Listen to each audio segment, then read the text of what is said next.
जय हिंद दोस्तों, आप सभी का स्वागत है आपके अपने YouTube चैनल दबंग क्लासेस पर। तो दोस्तों, आप लोगों की डिमांड पर विज्ञान के सर्वश्रेष्ठ क्वेश्चन लेकर मैं आप लोगों के सामने हाजिर हूं। तो आज हम पढ़ने वाले हैं विज्ञान के टॉप 30 क्वेश्चन जो कि आप लोगों के एग्जाम में जरूर पूछे जाएंगे। और विज्ञान के क्वेश्चन की जो सीरीज है 1000 प्रश्नों की रहने वाली है। तो विज्ञान की बेस्ट तैयारी करना चाहते हैं तो वीडियो में लास्ट तक जरूर बने रहें। तो चलिए शुरू करते हैं, देखते हैं आज का फर्स्ट क्वेश्चन। फर्स्ट क्वेश्चन में आप लोगों से यहां पर पूछा गया दोस्तों, श्यानता की इकाई क्या है। 4 ऑप्शन आपको दिए गए और पूछा गया है श्यानता की इकाई क्या होती है। पहला ऑप्शन पास्कल, दूसरा ऑप्शन पॉइज, तीसरा ऑप्शन पॉइजली या इनमें से कोई नहीं। तो इसका जो राइट आंसर है दोस्तों वह है आप लोगों का ऑप्शन नंबर सेकंड, पॉइज। श्यानता की एसआई इकाई पॉइज होती है। जब किसी भी तरल की एक परत उसी तरल की दूसरी परत पर फिसलती रहती है और उनके बीच घर्षण बल कार्य करता है, यह घर्षण बल ही श्यान बल कहलाता है। चलिए आगे बढ़ते हैं नेक्स्ट क्वेश्चन की ओर। नेक्स्ट क्वेश्चन में देखिए दोस्तों आपसे क्या पूछा है। तो नेक्स्ट क्वेश्चन में आपसे पूछा गया है ब्लैक होल सिद्धांत की खोज किसके द्वारा की गई थी। 4 ऑप्शन आप लोगों को दिए गए हैं और इसमें से राइट आंसर आप लोगों को बताना है। तो इसका जो करेक्ट आंसर है वह है आप लोगों का ऑप्शन नंबर 3, एस चंद्रशेखर के द्वारा। ब्लैक होल सिद्धांत की खोज एस चंद्रशेखर जी के द्वारा की गई थी। आगे बढ़ते हैं नेक्स्ट क्वेश्चन की ओर। नेक्स्ट क्वेश्चन में देखिए यहां पर आप लोगों से क्या पूछा है। नेक्स्ट क्वेश्चन में आपसे पूछा जा रहा है परमाणु बम का आविष्कार किसने किया था। क्या पूछा गया है, परमाणु बम का आविष्कार किसने किया था। तो इसका जो राइट आंसर है दोस्तों वह है आप लोगों का ऑप्शन नंबर फर्स्ट, ऑटो हान ने। परमाणु बम का आविष्कार ऑटो हान के द्वारा किया गया था। परमाणु बम नाभिकीय विखंडन के सिद्धांत पर कार्य करता है। परमाणु बम में यूरेनियम का इस्तेमाल किया जाता है। तो अक्सर क्वेश्चन पूछा जाता है कि परमाणु बम किस सिद्धांत पर कार्य करता है, तब आपका आंसर होगा नाभिकीय विखंडन के आधार पर। और इसमें किस धातु का उपयोग किया जाता है, तो यूरेनियम का। आगे बढ़ते हैं नेक्स्ट क्वेश्चन की ओर। नेक्स्ट क्वेश्चन में देखिए यहां पर आप लोगों से क्या पूछा गया है। नेक्स्ट क्वेश्चन में पूछा है पृथ्वी की आयु का आकलन किस विधि के द्वारा किया जाता है। तो इसका जो राइट आंसर है वह है आप लोगों का option number second, uranium dating विधि से। पृथ्वी की आयु का आकलन यूरेनियम डेटिंग विधि के द्वारा किया जाता है। पृथ्वी को नीला ग्रह भी कहा जाता है। पृथ्वी का एकमात्र प्राकृतिक उपग्रह चंद्रमा है। आगे बढ़ते हैं नेक्स्ट क्वेश्चन की ओर। नेक्स्ट क्वेश्चन में देखिए आप लोगों से क्या पूछा जा रहा है। तो नेक्स्ट क्वेश्चन में आपसे पूछा है अल्फा और बीटा किरणों की खोज किसने की थी। अल्फा और बीटा किरणों की खोज किसने की थी। तो इसका जो राइट आंसर है वह है आप लोगों का ऑप्शन नंबर थर्ड, रदरफोर्ड ने। अल्फा और बीटा किरणों की खोज रदरफोर्ड ने की थी। अल्फा किरणों पर धनावेश होता है, यह भी आपको याद रखना। अल्फा किरणों पर धनावेश तथा बीटा किरणों पर ऋणावेश होता है। आगे बढ़ते हैं नेक्स्ट क्वेश्चन की ओर। नेक्स्ट क्वेश्चन में देखिए दोस्तों आपसे क्या पूछा गया है। यहां पर आपसे पूछा गया है निम्नलिखित में से किस किरण की वेधन क्षमता सबसे अधिक होती है। दिए गए 4 ऑप्शंस में से आपको आंसर बताना है कि किसकी वेधन क्षमता सबसे अधिक होती है।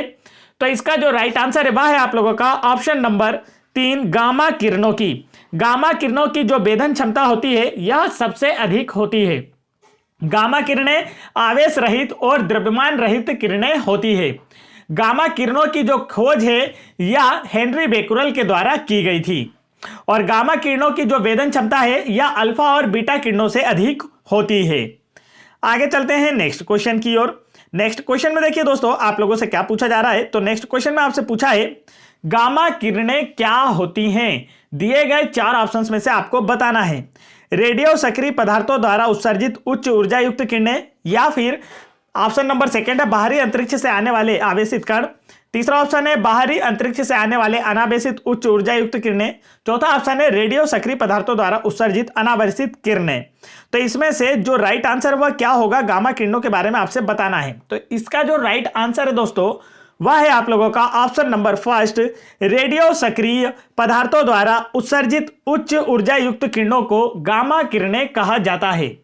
गामा किरणों की खोज जो है हेनरी बेकुलर के द्वारा की गई थी। और गामा किरणों की जो वेधन क्षमता होती है काफी उच्च होती है। आगे चलते हैं नेक्स्ट क्वेश्चन की ओर। नेक्स्ट क्वेश्चन में देखिए दोस्तों आप लोगों से क्या पूछा गया है। तो नेक्स्ट क्वेश्चन में आपसे पूछा है निम्नलिखित में से किस किरण की आयनन क्षमता सबसे अधिक होती है।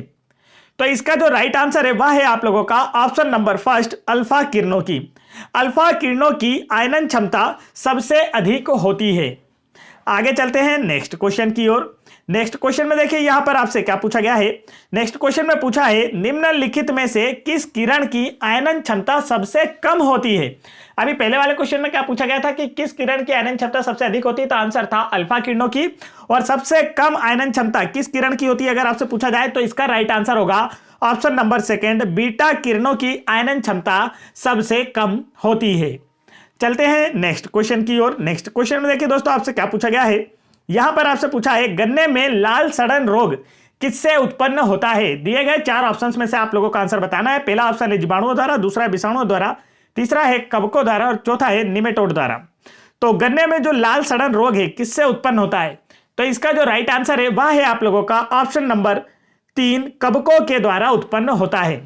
गन्ने में जो रेड रस्ट रोग या हम कहते हैं लाल सड़न रोग होता है, यह कवक के द्वारा होता है। गन्ना नगदी फसल का उदाहरण है और भारत में सर्वाधिक गन्ना उत्पादक राज्य जो है वह उत्तर प्रदेश है। चलिए आगे बढ़ते हैं नेक्स्ट क्वेश्चन की ओर। नेक्स्ट क्वेश्चन में आपसे पूछा है जापान में लोग किस लाइकेन को सब्जी के रूप में खाते हैं। 4 ऑप्शन आपको दिए गए और पूछा गया जापान में जो लोग हैं वह लाइकेन को किस सब्जी के रूप में खाते हैं। तो इसका जो राइट आंसर है वह है आप लोगों का ऑप्शन नंबर 3, इंडोकार्पन। जापान के लोग इंडोकार्पन लाइकेन को सब्जी के रूप में खाते हैं और लाइकेन जो होता है यह सहजीवी पौधे का उदाहरण होता है। आगे बढ़ते हैं नेक्स्ट क्वेश्चन की ओर। नेक्स्ट क्वेश्चन में देखिए आपसे क्या पूछा गया है। नेक्स्ट क्वेश्चन में पूछा है मिर्गी की औषधि किस लाइकेन से प्राप्त होती है। तो इसका जो राइट आंसर है दोस्तों वह है आप लोगों का ऑप्शन नंबर सेकंड, परमेलिया लाइकेन से। मिर्गी की औषधि परमेलिया लाइकेन से प्राप्त होती है। आगे चलते हैं नेक्स्ट क्वेश्चन की ओर। नेक्स्ट क्वेश्चन में यहां पर आप लोगों से पूछा गया है पेड़ों की छालों पर उगने वाले लाइकेन को क्या कहते हैं। 4 ऑप्शन आपको दिए गए हैं और पूछा गया है पेड़ों की छालों पर उगने वाले लाइकेन को क्या कहते हैं। तो इसका जो करेक्ट आंसर है दोस्तों वह होगा आप लोगों का ऑप्शन नंबर फर्स्ट, कार्टिकोल्स। काफी इंपॉर्टेंट क्वेश्चन है, आप लोगों से हाल ही में कांस्टेबल एग्जाम 2022 में पूछा गया था, इसलिए आपको अच्छे से याद होना चाहिए। पेड़ों पर उगने वाले लाइकेन्स को कार्टिकोल्स कहा जाता है। आगे चलते हैं नेक्स्ट क्वेश्चन की ओर। नेक्स्ट क्वेश्चन में देखिए आपसे क्या पूछा गया है कौन सा एक जीवित जीवाश्म कहलाता है। 4 ऑप्शन आपको दिए गए हैं और पूछा गया इनमें से कौन सा एक जीवित जीवाश्म कहलाता है। तो इसका राइट आंसर होगा ऑप्शन नंबर 3, जिंकगो जो है यह एक जीवित जीवाश्म का उदाहरण है। आगे चलते हैं नेक्स्ट क्वेश्चन की ओर। नेक्स्ट क्वेश्चन में देखिए दोस्तों आपसे क्या पूछा गया है। तो नेक्स्ट क्वेश्चन में पूछा है गुणसूत्र में होते हैं। 4 ऑप्शन आपको दिए गए और पूछा गया है इनमें से क्या गुणसूत्र में पाए जाते हैं। पहला ऑप्शन आप लोगों को यहां पर पूछा गया है आरएनए और शुगर, दूसरे ऑप्शन में दिया है डीएनए और प्रोटीन, तीसरे में दिया है डीएनए और लिपिड, चौथे ऑप्शन में दिया है आरएनए और एमिनो एसिड। तो गुणसूत्र में इनमें से क्या पाए जाते हैं आप लोगों से ये पूछा गया है। तो इसका जो करेक्ट आंसर है दोस्तों वह होगा ऑप्शन नंबर सेकंड, डीएनए और प्रोटीन। गुणसूत्र में डीएनए और प्रोटीन पाए जाते हैं। डीएनए का जो फुल फॉर्म होता है वह डीऑक्सी राइबोन्यूक्लिक एसिड होता है। मानव कोशिका में गुणसूत्रों की जो संख्या है वह 23 जोड़ी, अर्थात कितने गुणसूत्र पाए जाते हैं मानवों में 46 गुणसूत्र पाए जाते हैं। आगे चलते हैं नेक्स्ट क्वेश्चन की ओर। नेक्स्ट क्वेश्चन में आप लोगों से पूछा है जेनेटिक्स निम्नलिखित में से किसका अध्ययन है। 4 ऑप्शन आपको दिए गए हैं, पूछा गया है जेनेटिक्स निम्नलिखित में से किसका अध्ययन है। मेंडल के नियम का, डीएनए संरचना का, जैव विकास का या आनुवांशिकता का। तो इसका जो करेक्ट आंसर है वह होगा आपका ऑप्शन नंबर 4, आनुवांशिकता का। जेनेटिक्स इसका जो हिंदी नेम होता है वो है आनुवांशिकी और यह जो किसका अध्ययन है, आनुवांशिकता का अध्ययन है। आनुवांशिकता की खोज मेंडल ने की थी। मेंडल को आनुवांशिकता का पिता या जनक के रूप में भी जाना जाता है। आगे बढ़ते हैं नेक्स्ट क्वेश्चन की ओर। नेक्स्ट क्वेश्चन में आपसे पूछा है आनुवांशिकी यूनिट अर्थात जीन होते हैं। तो इसका जो करेक्ट आंसर है वह है आप लोगों का ऑप्शन नंबर सेकंड, गुणसूत्रों में। आनुवांशिकी यूनिट या हम कह सकते हैं जिन्हें जीन कहते हैं, यह कहां पाए जाते हैं, गुणसूत्रों में पाए जाते हैं। गुणसूत्रों को मानव के आनुवांशिक गुणसूत्रों का वाहक माना जाता है। छड़ों की आकृति वाले गुणसूत्रों के भीतर डीएनए होते हैं। पुरुषों में एक्स तथा एक वाई क्रोमोसोम, जबकि महिलाओं में 2 एक्स क्रोमोसोम पाए जाते हैं। आगे बढ़ते हैं नेक्स्ट क्वेश्चन की ओर। नेक्स्ट क्वेश्चन में देखिए यहां पर आपसे क्या पूछा है, सर्वप्रथम जीन शब्द का प्रयोग किसने किया था। 4 ऑप्शन आपको दिए गए और पूछा गया सर्वप्रथम जीन शब्द का उपयोग किसके द्वारा किया गया था। तो राइट आंसर होगा ऑप्शन नंबर 3, जोहानसन के द्वारा। सर्वप्रथम जीन शब्द का उपयोग जोहानसन के द्वारा किया गया था। जीन आनुवांशिकता की मूलभूत इकाई होती है। आगे बढ़ते हैं नेक्स्ट क्वेश्चन की ओर। दोस्तों ये जितने भी क्वेश्चन हमने लिए हैं काफी इंपॉर्टेंट है, आप लोगों के एग्जाम में जरूर पूछे जाएंगे।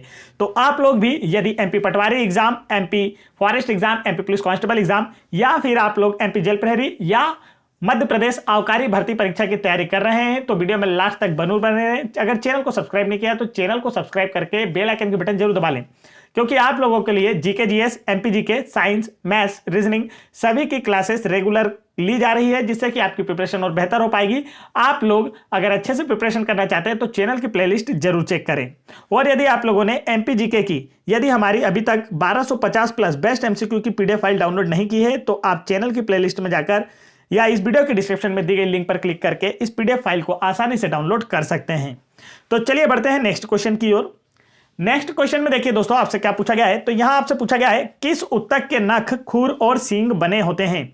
4 ऑप्शन आपको दिए गए और पूछा गया है किस उत्तक के नख, खुर और सींग बने होते हैं। तो इसका जो राइट आंसर है वह है आप लोगों का ऑप्शन नंबर 2 केराटिन उत्तक के नख, खुर और सींग बने होते हैं। किसी जीव के शरीर में कोशिकाओं के समूह को उत्तक कहते हैं जिनकी उत्पत्ति एक समान हो तथा वे एक विशेष कार्य करती हों। आगे बढ़ते हैं नेक्स्ट क्वेश्चन की ओर। नेक्स्ट क्वेश्चन में देखिए आपसे क्या पूछा गया है। तो यहां पर पूछा है फेफड़ों को ढकने वाला आवरण क्या कहलाता है। फेफड़ों को ढकने वाला आवरण क्या कहलाता है। तो इसका जो राइट आंसर है वह है आप लोगों का ऑप्शन नंबर 2 प्लूरा कहलाता है।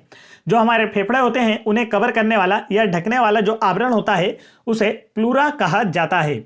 शरीर में गैसों का आदान प्रदान फेफड़ों के द्वारा ही होता है। मनुष्यों में एक जोड़ी फेफड़े पाए जाते हैं। आगे बढ़ते हैं नेक्स्ट क्वेश्चन की ओर। नेक्स्ट क्वेश्चन में देखिए आपसे क्या पूछा है। तो यहां पर आपसे पूछा गया है दिया सलाई की नोक में क्या होता है। लाल फास्फोरस, श्वेत फास्फोरस, फास्फोरस पेंटाऑक्साइड या फास्फोरस ट्राइक्लोराइड। तो इसका जो राइट आंसर है वह है आप लोगों का ऑप्शन नंबर 1 लाल फास्फोरस। दिया सलाई की नोक में लाल फास्फोरस होता है। दिया सलाई उद्योगों में जो माचिस बॉक्स होते हैं इन पर लाल फास्फोरस का उपयोग किया जाता है। आगे बढ़ते हैं नेक्स्ट क्वेश्चन की ओर। नेक्स्ट क्वेश्चन में आपसे पूछा है गोबर गैस संयंत्र का आविष्कार किसने किया था। तो इसका जो राइट आंसर है वह है आप लोगों का ऑप्शन नंबर 1 सीबी देसाई ने। गोबर गैस संयंत्र का आविष्कार जो है सीबी देसाई के द्वारा किया गया था। बायोगैस का जो मुख्य घटक होता है दोस्तों वो क्या होता है, अक्सर एग्जाम में पूछा जाता है, तब आपका आंसर होगा मिथेन। गोबर गैस या बायोगैस का जो मुख्य घटक होता है वो क्या होता है, मिथेन, जिसका फॉर्मूला क्या होता है CH4 होता है। आगे बढ़ते हैं नेक्स्ट क्वेश्चन की ओर। नेक्स्ट क्वेश्चन में आपसे पूछा है बिल्डिंग उद्योग में निम्नलिखित में से किस गैस का उपयोग किया जाता है। तो इसका जो राइट आंसर है वह है आप लोगों का ऑप्शन नंबर 4 एसिटिलीन। बिल्डिंग उद्योग में एसिटिलीन गैस का उपयोग किया जाता है। एसिटिलीन ज्वाला देने वाली एक गैस है जो धातुओं को काटने या जोड़ने के काम आती है। आगे चलते हैं नेक्स्ट क्वेश्चन की ओर। नेक्स्ट क्वेश्चन में देखिए आपसे क्या पूछा जा रहा है। नेक्स्ट क्वेश्चन में पूछा है अश्रु गैस का रासायनिक नाम क्या है। 4 ऑप्शन आपको दिए गए हैं और पूछा गया है अश्रु गैस का जो रासायनिक नाम होता है जिसे हम इंग्लिश में टीयर गैस भी कहते हैं, तो इसका केमिकल नेम आपसे पूछा गया है। तो करेक्ट आंसर होगा ऑप्शन नंबर 2 क्लोरोएसिटोफिनोन। अश्रु गैस या टीयर गैस का जो रासायनिक नाम या केमिकल नेम होता है यह होता है क्लोरोएसिटोफिनोन। टीयर गैस या अश्रु गैस का उपयोग सुरक्षा बलों के द्वारा भीड़ को काबू करने में किया जाता है। इसे क्लोरोपिक्रिन के नाम से भी जाना जाता है। आगे बढ़ते हैं नेक्स्ट क्वेश्चन की ओर। नेक्स्ट क्वेश्चन में देखिए आपसे क्या पूछा गया है। तो यहां पर आपसे पूछा है सोडा वाटर बनाने में कौन सी गैस प्रयुक्त की जाती है। 4 ऑप्शन आपको दिया है और पूछा गया सोडा वाटर बनाने में कौन सी गैस प्रयुक्त की जाती है। करेक्ट आंसर होगा इसका option number 3 CO2 gas. Soda water बनाने में कार्बन डाइऑक्साइड गैस का उपयोग किया जाता है। सोडा वाटर कोल्ड ड्रिंक्स में कार्बन डाइऑक्साइड का उपयोग किए जाते हैं। आगे बढ़ते हैं नेक्स्ट क्वेश्चन की ओर। नेक्स्ट क्वेश्चन में देखिए आपसे क्या पूछा है कैंसर के उपचार के लिए प्रयुक्त उत्कृष्ट गैस कौन सी है। 4 ऑप्शन आपको दिए गए हैं दोस्तों और पूछा गया है कैंसर के उपचार के लिए प्रयुक्त उत्कृष्ट गैस कौन सी है। तो इसका जो राइट आंसर है वह होगा आप लोगों का option number 2 radon gas.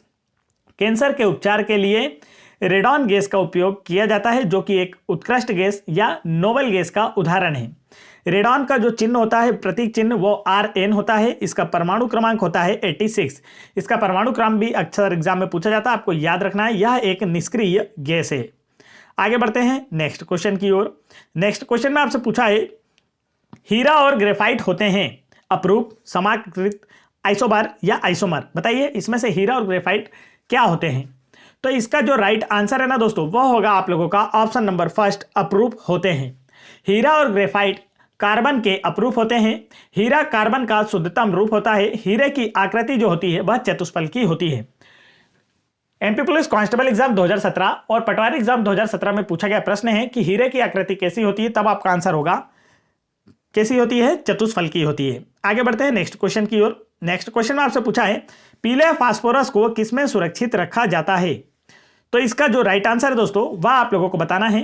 Correct answer इसका होने वाला है ऑप्शन नंबर फर्स्ट, जल में। पीले फास्फोरस को जल में सुरक्षित रखा जाता है। पीले फास्फोरस का ज्वलनांक जो होता है, ज्वलनांक का मतलब होता है कि जिस ताप पर कोई वस्तु जलना प्रारंभ करती है उसे क्या कहा जाता है, ज्वलनांक कहा जाता है। तो पीले फास्फोरस का जो ज्वलनांक होता है बहुत कम होता है। कितना होता है, 34 डिग्री सेंटीग्रेड होता है। यह बहुत क्रियाशील होता है जो वायु में जलकर ऑक्साइड बनाता है, इसलिए इसे जल में रखा जाता है। अब हमारे भारत की बात की जाए तो गर्मियों के दिन में 34 डिग्री सेंटीग्रेड से ज़्यादा टेम्परेचर होता है। अगर इसे खुले में रख दिया जाएगा तो ये आग पकड़ लेगा, इसलिए इसे कहाँ सुरक्षित रखा जाता है, जल में सुरक्षित रखा जाता है। आगे बढ़ते हैं दोस्तों नेक्स्ट क्वेश्चन की ओर। नेक्स्ट क्वेश्चन में देखिए यहाँ पर क्या है पूछा है आपसे, ऑक्सीजन की खोज किसने की थी। Very very MP question, oxygen की खोज किसने की थी। तो राइट आंसर इसका होने वाला है ऑप्शन नंबर सेकंड, प्रिस्टले के द्वारा की गई थी। ऑक्सीजन की खोज जो है दोस्तों यह प्रिस्टले ने की थी। ऑक्सीजन का जो एक अणु होता है वो कितने, यहाँ पर पूछा जाए कि कैसा होता है, तो O2 कैटेगरी का होता है। ऑक्सीजन का परमाणु क्रमांक 8 और परमाणु भार 16 होता है।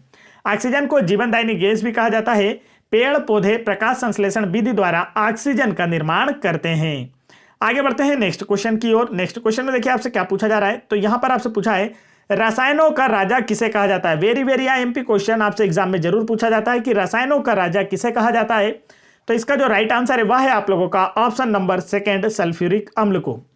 सल्फ्यूरिक अम्ल को रसायनों का राजा कहा जाता है, जिसका जो सूत्र होता है वह होता है H2SO4 और इसे कशिश का तेल या ऑयल ऑफ विट्रियल के नाम से भी जाना जाता है। तो इसका एक्स्ट्रा नाम भी आपको याद रखना है, अक्सर एग्जाम में पूछा जाता है कि किसे ऑयल ऑफ विट्रियल के नाम से जाना जाता है, तब आपका आंसर होगा सल्फ्यूरिक अम्ल को कशिश का तेल या ऑयल ऑफ विट्रियल के नाम से जाना जाता है।